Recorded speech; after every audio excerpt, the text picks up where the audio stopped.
Bonjour. Bonjour.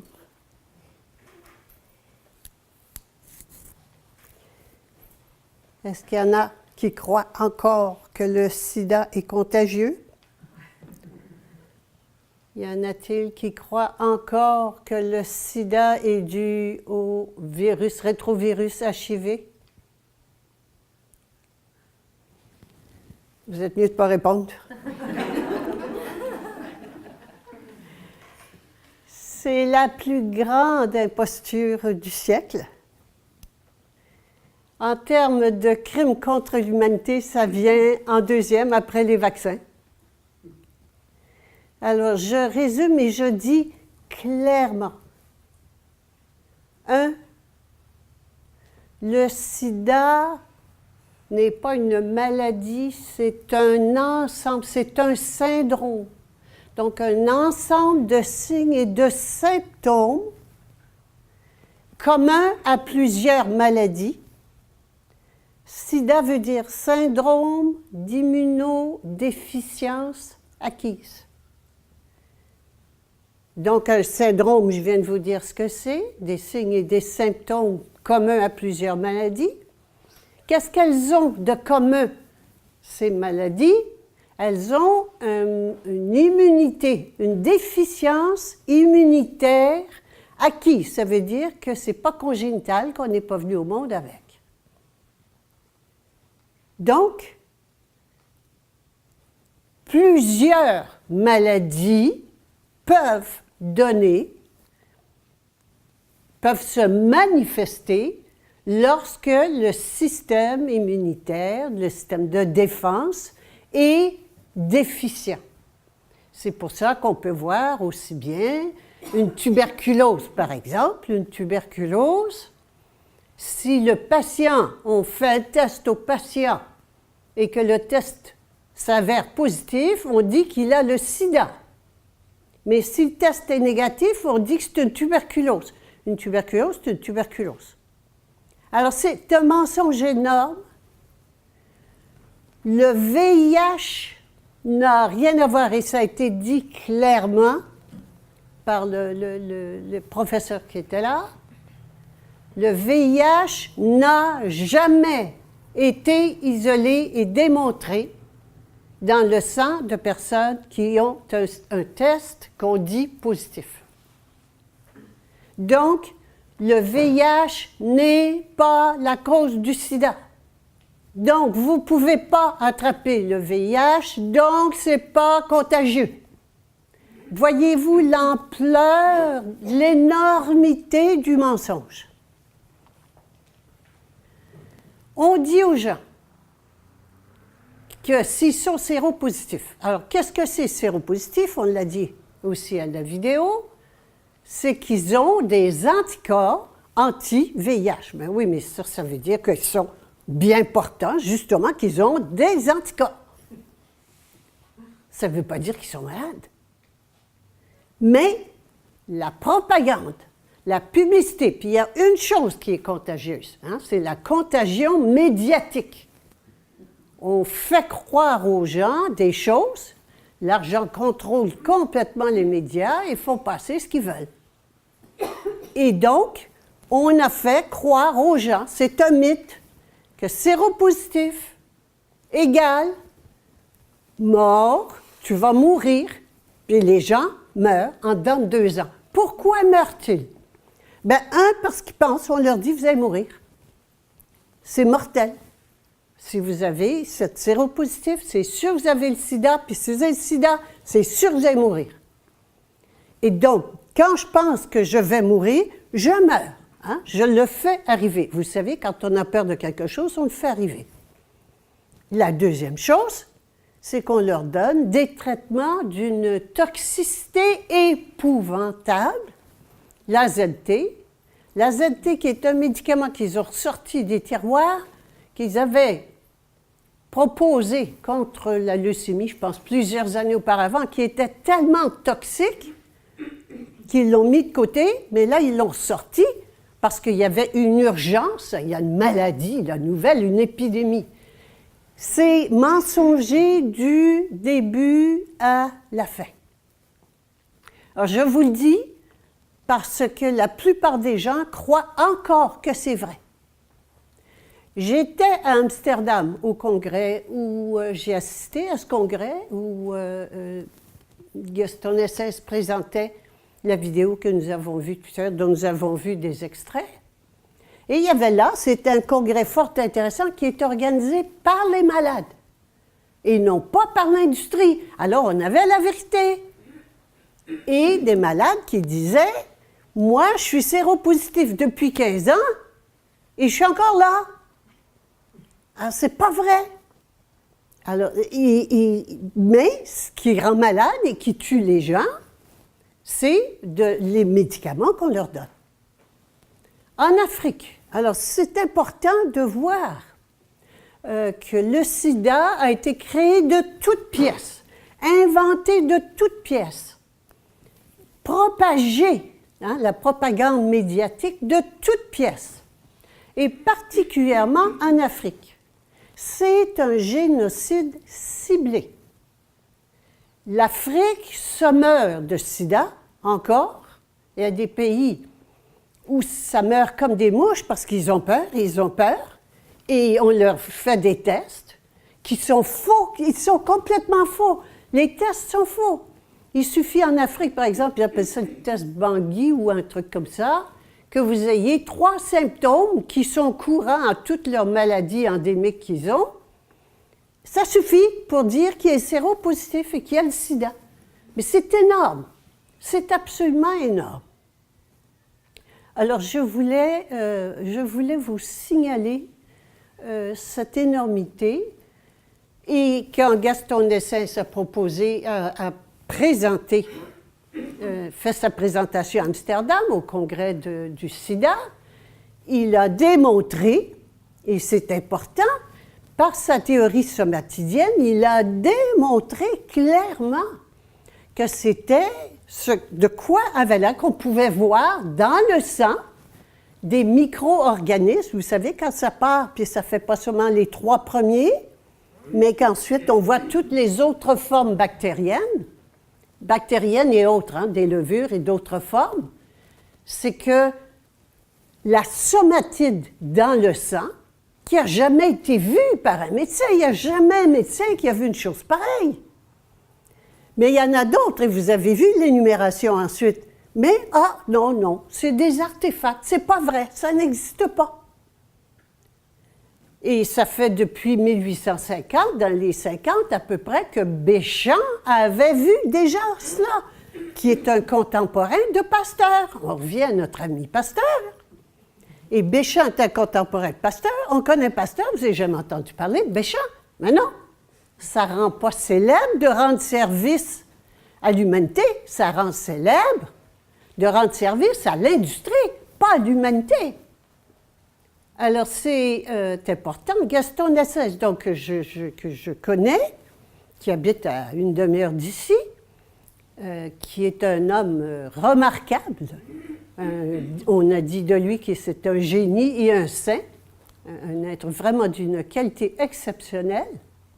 Il a inventé un microscope où on peut voir les particules du sang bouger. Ah oui, mais quoi? Bien, sachez qu'aucun microscope électronique ne voit du sang vivant, ne voit que du sang mort. La médecine n'étudie que la mort. Alors, il ne pouvait évidemment jamais voir les somatides. Les somatides, qu'est-ce que c'est que la somatide? Et vous savez, ces petites particules qui bougeaient comme ça, la somatide est la plus petite particule de matière vivante. C'est un condensateur d'énergie pour la matière qui fait le lien entre l'esprit et la matière. C'est immortel. La somatide est indestructible. Attendez, c'est ce qui est le plus important dans notre organisme. Et c'est impossible à voir parce qu'on n'a pas le droit de regarder du sang vivant. Il y a eu des microscopes qui regardaient du sang vivant et il y avait eu des rapports, des études faites dans des revues Mais vous savez, après un an, on prend toutes les revues de l'année et on les met dans un grand volume, un grand machin. On les relit pour les mettre dans ça. Et il y a un monsieur qui s'intéressait au microscope qui voyait du sang vivant, et puis il a commencé à aller donc dans les librairies, voir dans les bibliothèques, voir, et tous les articles qui parlaient de microscope qui étudiaient le sang vivant avaient été enlevés. Ça a été supprimé, carrément supprimé.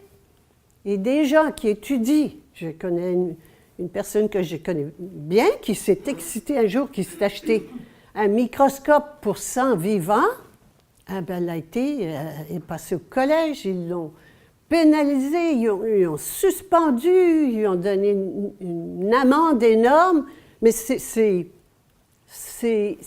comme ça. Alors, c'est important que vous sachiez d'abord que le sida, il n'y a rien de vrai dans ce que vous avez appris du sida. Vous pouvez dormir sur vos deux oreilles. Surtout, ne jamais aller passer un test de sida. Jamais. Allez jamais passer un test pour savoir si vous êtes séropositif ou séronégatif. C'est pas vrai. Et il y a plein de faux séropositifs. Si vous avez eu, par exemple, un vaccin, vous allez avoir un test fort probablement séropositif. Si vous avez telle autre maladie ou vous l'avez eu, votre test va sortir séropositif, mais vous ne savez rien dire. C'est pas le sida. Donc, je voulais attirer votre attention là-dessus. Plus que ça, Gaston Nassens a découvert un remède qui remet le système immunitaire en place, qui ravive le système immunitaire. Ça s'appelle le 714X. Il est interdit. Interdit au Canada.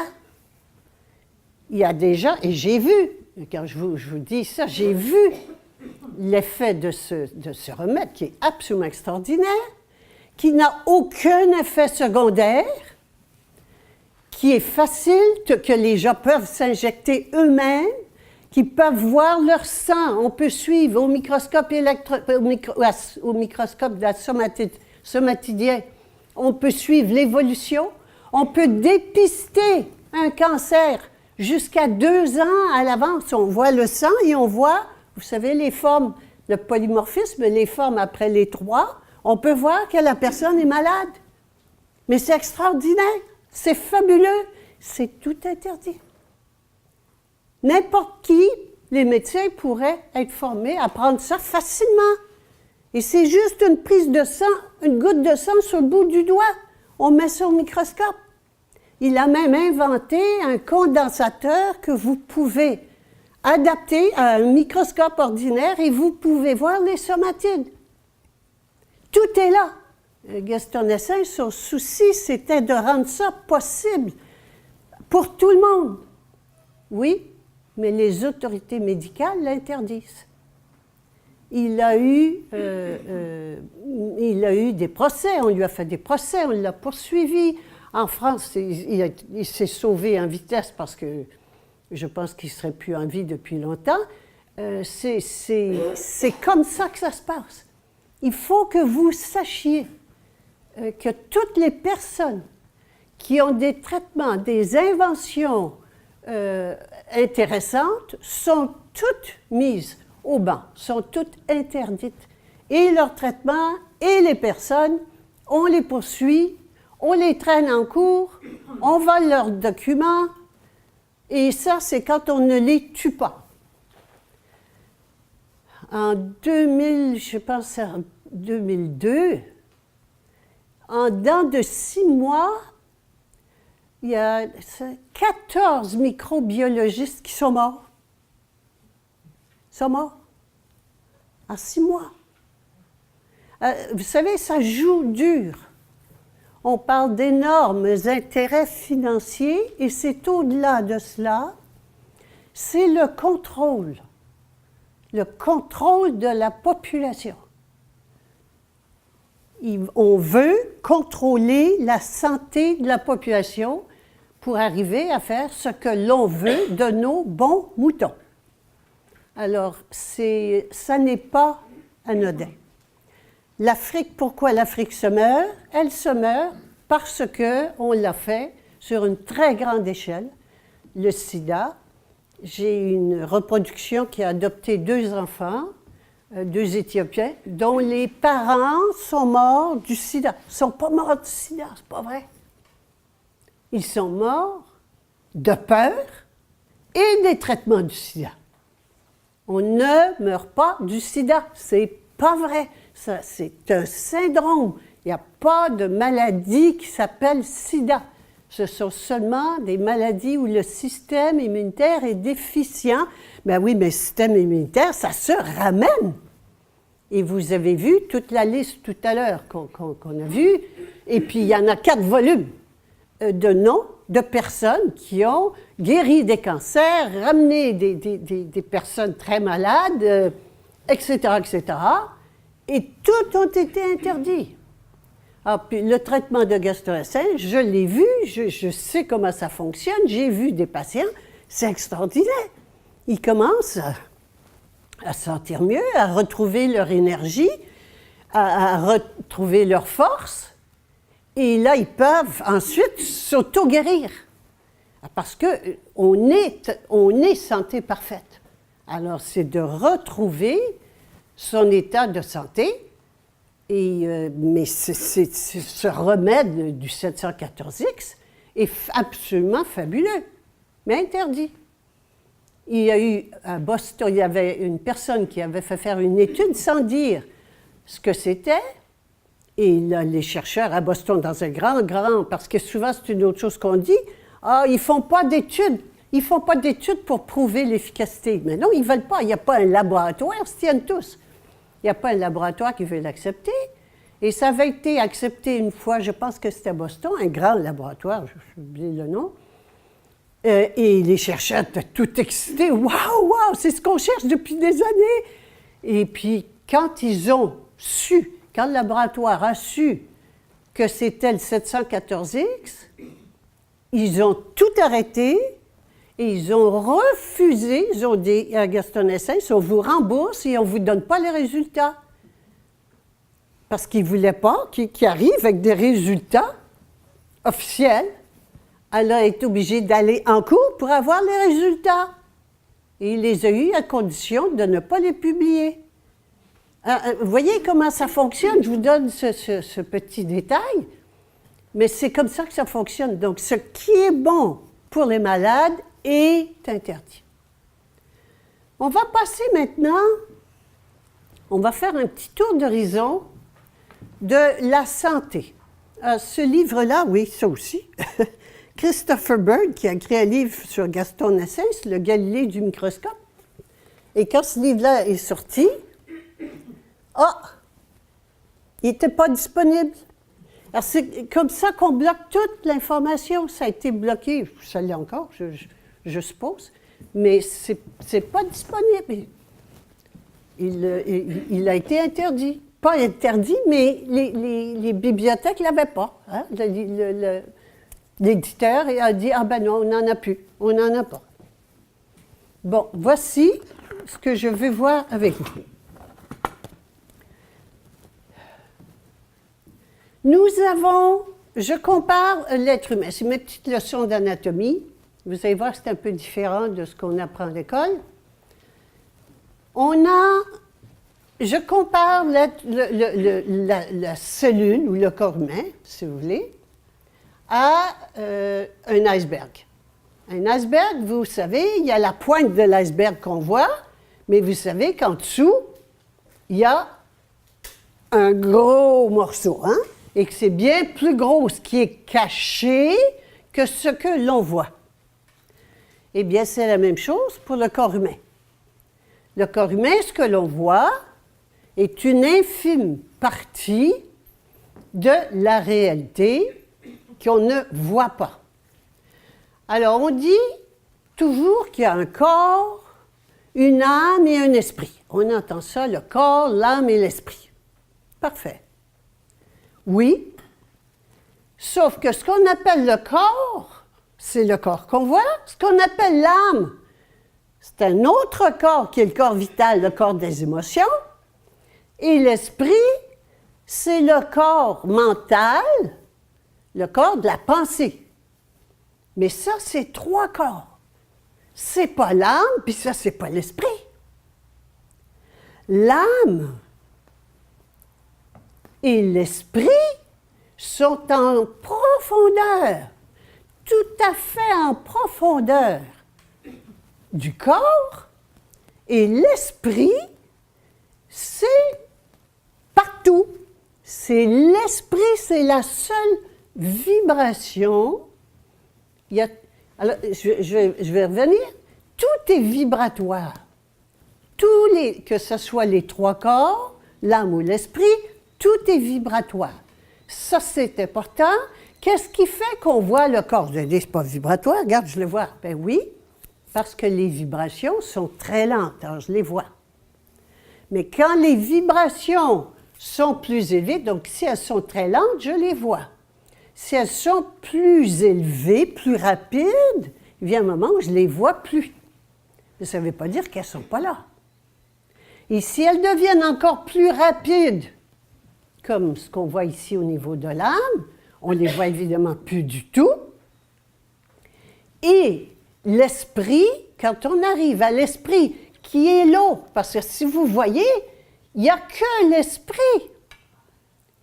L'iceberg, quand il fait de la glace, mais c'est toujours de l'eau. C'est de l'eau. Ce qu'on voit dans mon dessin, c'est de l'eau. L'esprit, c'est l'eau.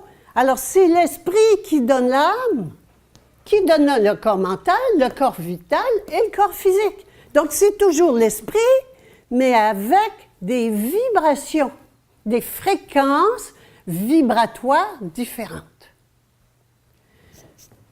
L'esprit, qu'est-ce qu'il a de différent?